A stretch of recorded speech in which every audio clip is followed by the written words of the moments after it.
A paz do Senhor para todos, um excelente final de manhã, início de tarde. Desejo que essa semana, estamos na segunda-feira, desejo que o Senhor te abençoe. Continuamos nossa série de reflexões nas bem-aventuranças, o caráter cristão ideal. Desta feita, leiamos o versículo de número 6. Bem-aventurados que têm fome e sede de justiça, porque eles serão fartos. Meus irmãos e amigos que têm nos acompanhado através dessa série de mensagens, é interessante perceber como Jesus propõe uma progressão para o melhoramento e edificação dos cristãos na terra, para a sua igreja. Ele começa com os que são pobres, ou seja, reconhecimento de nossa total falência e dependência de Deus para a nossa justificação e santificação. Depois Jesus vai para aqueles que choram pelos seus pecados, pela sua situação de queda espiritual. Depois disso, Jesus progride para a mansidão, que é uma atitude para com o próximo. E agora nós estamos na quarta bem-aventurança. Bem-aventurado os que têm fome e sede de justiça, porque eles serão fartos. No encontro de Jesus com a samaritana, ele já dizia que aquele que bebesse dele nunca mais teria sede. Claro que nós devemos entender que deve ser uma atitude contínua. Jesus é uma fonte que jorra água diariamente e todo dia nós temos que ir na fonte para beber água. A sede, ela é saciada, mas nós voltamos a ter sede. Jesus, quando disse nunca mais teria sede, é porque ele sempre seria uma fonte que estaria ali pronto para nos dessedentar, acabar com a nossa sede. Assim como ele disse que era pão, pão da vida. E aquele que come pão precisa do pão, dos carboidratos, diariamente. Ou seja, Jesus ele é os sais minerais da vida espiritual e os carboidratos da vida espiritual. Ele é água, sais minerais e é pão, indispensáveis para a sobrevivência dos homens. Basta dizer que quando Elias se queixou a Deus sobre que só existia ele de profeta em Israel, ele disse que tinha uma porção de profetas que era sustentada a pão e água, ou seja, o fundamental para a vida cristã. Essa justiça que Jesus propõe, nós enxergaremos ela sob três aspectos. Primeiro, a justiça legal, a questão da justificação. No tribunal de Deus, o homem entra já condenado. E ele é absolvido somente pela intervenção de um advogado, chamado Jesus, que apresenta ao Supremo Juiz, não só como o perdão, não só com um argumento de perdão, mas como substituto para receber a pena. E a nossa pena era de morte. E no tribunal divino, Jesus propôs ao juiz, que é o Senhor nosso Deus, que a sua morte fosse aceita no lugar da nossa. Ou seja, pela sua morte, ele nos deu vida. E ressurreto, ele garantiu para nós a eterna redenção. Ou seja, o primeiro aspecto da justificação é a justificação legal. Como a Bíblia diz, justificado pela fé temos paz com Deus. Como a Bíblia diz, nenhuma condenação há para aqueles que estão em Cristo Jesus. E é interessante notar que essa justificação não é aquela que era buscada pelos judeus através das obras da lei.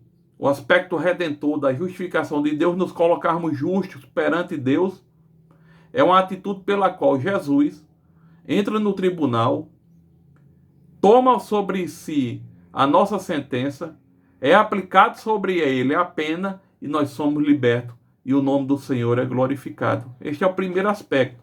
Não é por obras da lei. Lá em Efésios diz que não é por obras para que ninguém se glorie.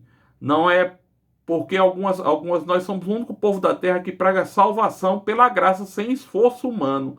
Ou seja, nós não acreditamos que nenhuma boa obra, como tem uma religião no mundo que prega que as boas obras irão lhe aperfeiçoar para reencarnar em uma instância superior. Não, a salvação não é por obras. Outro segmento religioso no mundo diz que tem salvação pós-morte, através do purgatório.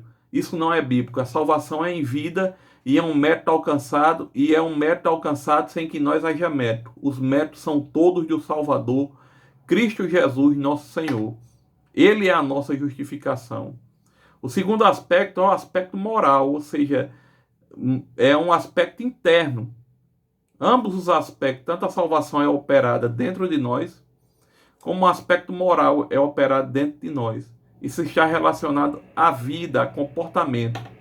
Está relacionado a aspectos da nossa vida interna. A salvação produz a santificação. E a santificação, primeiro, é a mortificação dos nossos próprios desejos e inclinações perversas internas. O que nos leva aos prazeres carnais são os desejos internos. E esses devem serem mortificados. Ou seja, o que deve ser santificado é nosso pensamento, são nossas emoções e, consequentemente, nossas atitudes serão santificadas. E santificação é separação. A justificação moral implica na separação. E para que eu seja separado, eu devo matar a mim mesmo. Não um suicídio físico, mas matar os meus desejos carnais, a minha inclinação para o mal, a minha inclinação para as coisas que levam à morte, a minha inclinação para os desejos que não agradam a Deus, para os pensamentos que não agradam a Deus. Se eu tenho desejos santos, então eu não compactuarei com o mundo, que é o segundo aspecto do qual nós devemos estar afastados. O mundo não o globo, o cosmo, a terra, porque Jesus disse assim, eu não, na sua oração sacerdotal de João 17, eu não os peço que os tire do mundo, mas que os livre do mal. Que mundo é esse que Jesus disse que não era para nos tirar? O mundo cosmo, o mundo natural. Nós estamos no mundo natural, porém nós não estamos inclinados, e ainda entra o segundo aspecto, a segunda palavra grega para designar mundo. Nós não estamos inclinados às coisas do mundo. Mundo, quando se fala, é o conjunto de atitudes da natureza decaída herdada de Adão, o pecado, a prostituição, a mentira, a avareza, toda essa sorte de coisas que nos afetam. Então, nossa mente deve ser consagrada ao Senhor, nossos desejos devem ser consagrados ao Senhor, nossa vontade deve ser consagrada ao Senhor. E o terceiro aspecto da justificação moral é a batalha espiritual que nós vivemos, que também é interna. Uma vez um pastor disse assim, quando eu olho para o espelho, eu me deparo com o crente mais problemático que tem na minha igreja. Que reflexão poderosa. Porque nós somos comuns, nós somos tendentes a olhar os outros. Mas a Bíblia diz, examine-se, pois, o homem a si mesmo, no ato da ceia. A santificação, ela é produzida dentro de nós e ela é revertida em atitudes santas.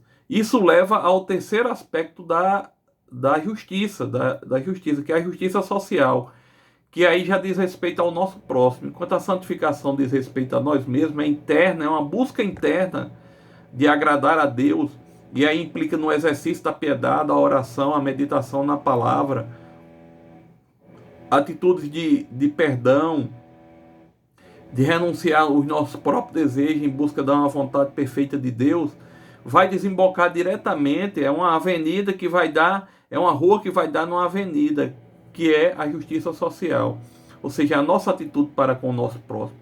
Primeiro desejo, o desejo de que todas as pessoas sejam salvas.